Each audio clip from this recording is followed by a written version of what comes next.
लखनऊ का बड़ा इमामबाड़ा हर रोज़ हज़ारों लोग देखा करते हैं, पर कोई ये नहीं जानता कि उसके नीचे एक ऐसी अंडरग्राउंड तहखाना है जहाँ कभी कोई वापस नहीं आया। कहा जाता है इमामबाड़ा के नीचे सिर्फ मिट्टी नहीं, रूहों का कब्रिस्तान है। रात को अगर कोई ध्यान से सुने तो तकरीर की आवाज़ के साथ एक और आवाज़ मिलती है, किसी के रोते हुए बोल। हम अब भी यहीं हैं। आरव त्रिपाठी लखनऊ यूनिवर्सिटी का आर्किटेक्चर स्टूडेंट अपने थीसिस के लिए रिसर्च कर रहा था, हिडन पैसेजेस ऑफ इमामबाड़ा। उसके प्रोफेसर ने कहा, बेटा, इमामबाड़ा में एक पुरानी कहानी है। कुछ रास्ते ऐसे हैं जहाँ हवा भी वापस नहीं आती। आरव ने हंसकर कहा, प्रोफेसर सर, मैं प्रूफ लेकर आऊँगा। उसके साथ उसके दोस्त थे, रितु कैमरा वुमेन और कबीर आर्कियोलॉजिस्ट स्टूडेंट। उन्होंने एक लोकल चौकीदार से परमिशन ली। रहमत अली, बुढ़ा आदमी जिसकी आंखें इतनी सफ़ेद थीं जैसे वो दुनिया नहीं कुछ और देख रहा हो। रहमत अली ने कहा, बेटा, नीचे मत जाना। इमामबाड़ा के अंदर ज़मीन नहीं, रूहों की प्यास है। पर क्यूरियोसिटी इंसान का सबसे बड़ा जुनून होता है, और उस रात तीनों ने अंदर घुसने का प्लान बनाया।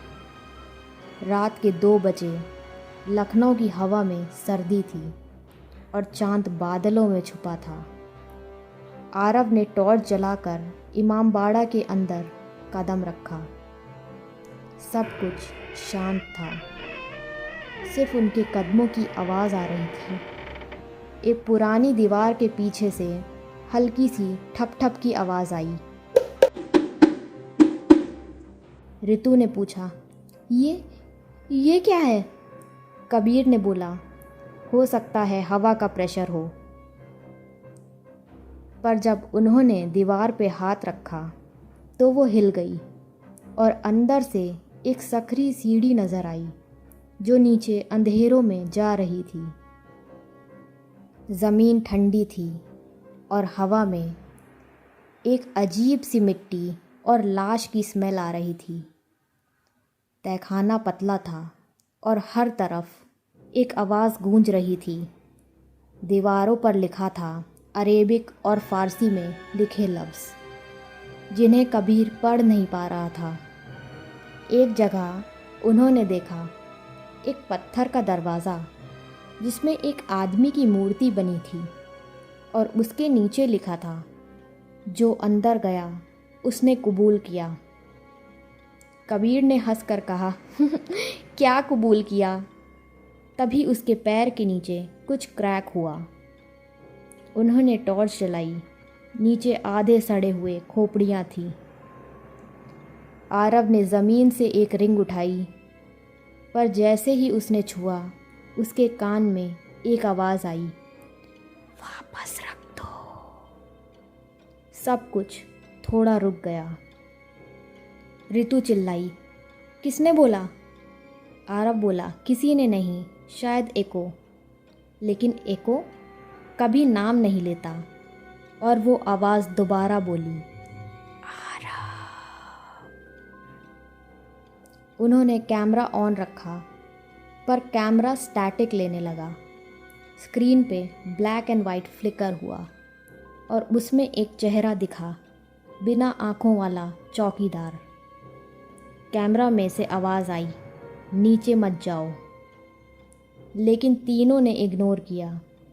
अंदर और गहराई में एक कमरा था जहाँ से ठंडी हवा आती थी। वहाँ एक पानी का कुंड था, लेकिन पानी का रंग लाल था। कबीर ने बोला, ये रस्ट होगा। पर पानी में से बबल्स उठ रहे थे और कुछ उसके नीचे हिल रहा था। रितु ने टॉर्च घुमाई और देखा, पानी के अंदर आदमी का चेहरा था। आंखें खुली थीं और उसके होंठ हिल रहे थे। मुझे ऊपर ले जाओ। रितु बेहोश हो गई। आरव ने रितु को उठाया, पर तब तक कबीर गायब था। सिर्फ उसका बैग था जिसमें लिखा था, खंडर के अंदर कोई दीवार नहीं, सब कुछ जिंदा है। आरव ने चिल्लाकर कबीर का नाम लिया। इको आया, कबीर। पर इको के साथ एक और आवाज़ आई, वापस मत आओ। हर तरफ से जंजीरों की खनक आने लगी। दीवारों से हाथ निकले जैसे कोई उन्हें खींच रहा हो। रितु ने आंखें खोली और चीखी, यहाँ सब जिंदा हैं।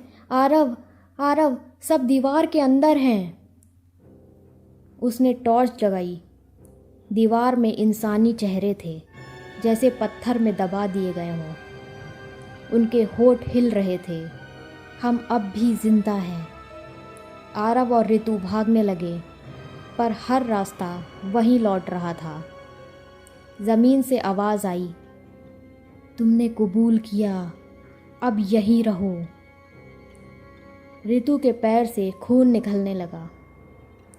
आरव ने उसका हाथ पकड़ा, लेकिन उसके हाथ में से मिट्टी झड़ गई और वो धीरे धीरे पत्थर बनने लगी। उसका चेहरा पत्थर में बदल गया और आंखों से आंसू के साथ एक लफ्ज़ निकला, मत लिखना।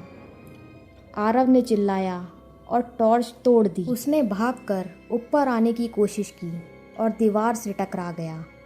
ऊपर से आवाज़ आई, दरवाज़ा बंद कर दो।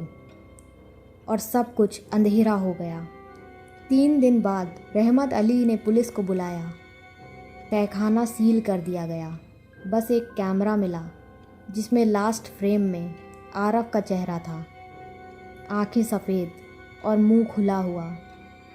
वीडियो में उसने कुछ बोला, इमाम बाड़ा के नीचे लोग नहीं, यादें कैद हैं। तब से इमाम बाड़ा के हर गाइड को एक नई वार्निंग दी गई, किसी भी स्टूडेंट को नीचे मत जाने दो। लेकिन हर कुछ महीने बाद कोई ना कोई रिसर्चर फिर उसी रास्ते में चला जाता है और हर बार एक नई आवाज़ गूंजती है,